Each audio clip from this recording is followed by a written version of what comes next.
Baiklah, teman-teman semuanya, kembali lagi ketemu dengan saya. Ini ada satu pengakuan yang sangat mengejutkan yang disampaikan oleh Egy Sujana, ya, oleh Ketua TPU Egy Sujana. Setelah beliau menjalankan pemeriksaan di Polda Metro Jaya pada hari Senin 7 Juli kemarin, teman-teman. Beliau datang ke Polda dengan didampingi terlapor kasus ijazah palsu Pak Jokowi lainnya, seperti Roy Suryo, Rizal Fadilah, Rismon Sianipar, sampai dengan Dr. Tifah, ya.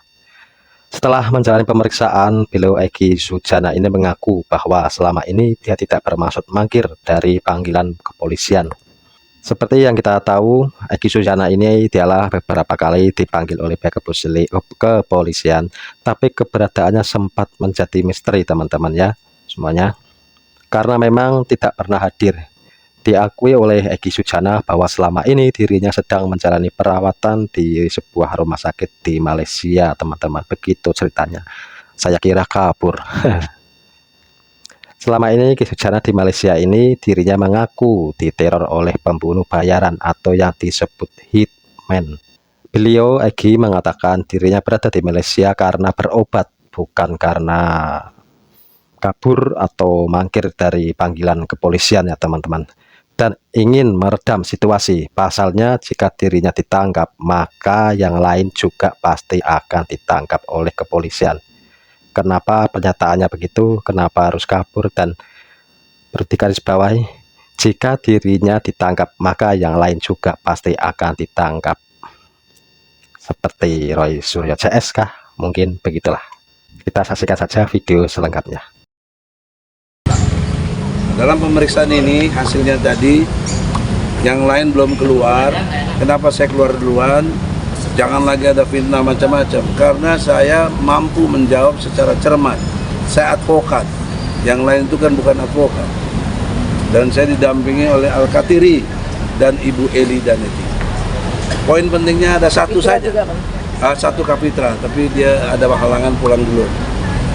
Dalam pengertian hukum, saya tidak mau diperiksa karena dikaitkan dengan yang bukan ada hubungan hukumnya dan tuduhan tindak pidananya kepada saya pasal 160. Saya tidak melakukan itu.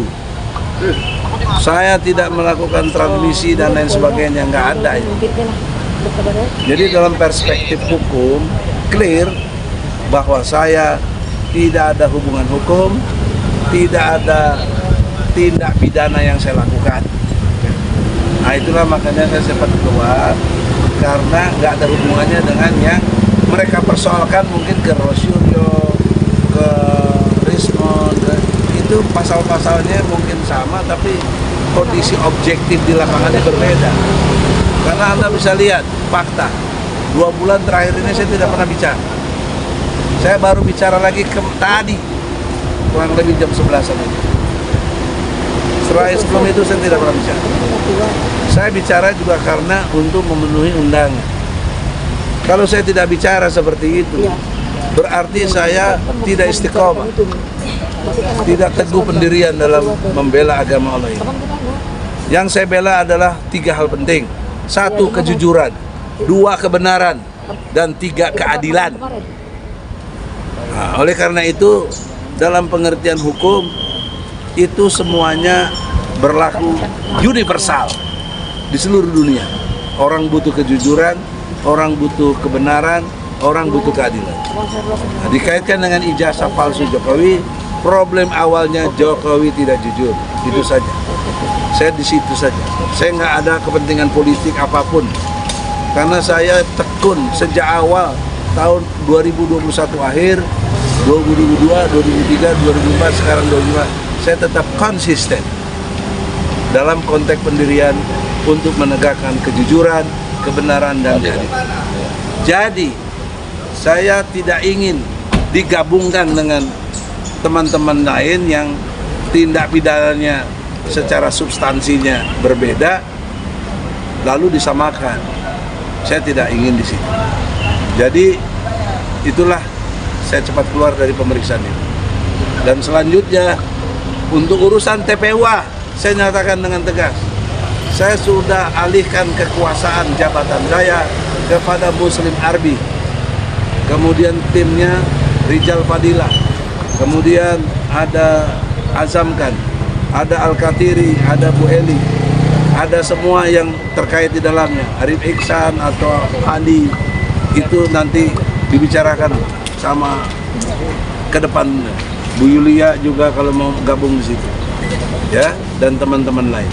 Saya jangan lagi ditanya-tanya soal TPU. Sudah saya serahkan, dan sudah pelimpahannya itu di depan yang memberi kuasa kepada saya. Saya kira begitu, jelas. Assalamualaikum warahmatullahi wabarakatuh. Saya tambahkan, karena saya mendampingi bersama Bu Eli tadi, jadi saya perlu tekankan bahwa Pak Egy tegas menyatakan bahwa tindak pidana, artinya pasal-pasal yang dikenakan pada Bang Egy, yaitu 160, kemudian KUH pidana, kemudian 28 ayat 2, 28 ayat 3 ITE, itu tidak ada perbuatan melawan hukum yang dilakukan oleh yang bersangkutan. Ya kan? Karena di situ di dalam 160 itu harus ada kerusuhan, harus ada orang yang terprovokasi. Faktanya tidak ada. Karena di dalam sejak diputuskan putusan MK tahun 2009, yaitu nomor 7 yang mengatakan 160 yang tadinya formil menjadi material. Ya kan? Jadi harus ada korban.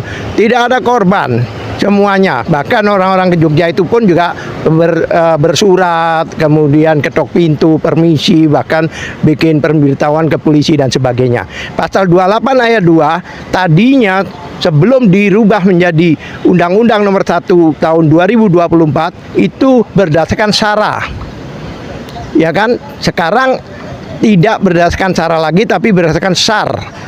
Antar golongan sudah tidak ada lagi, karena banyak tahun-tahun lalu itu yang dikenakan dengan pintu masuknya adalah antar golongan itu. Sekarang undang tidak ada, ya kan? Jangan lupa, memang penghasutan berdasarkan yaitu agama, etnis, warna kulit, enggak, dia ada golongan tidak ada.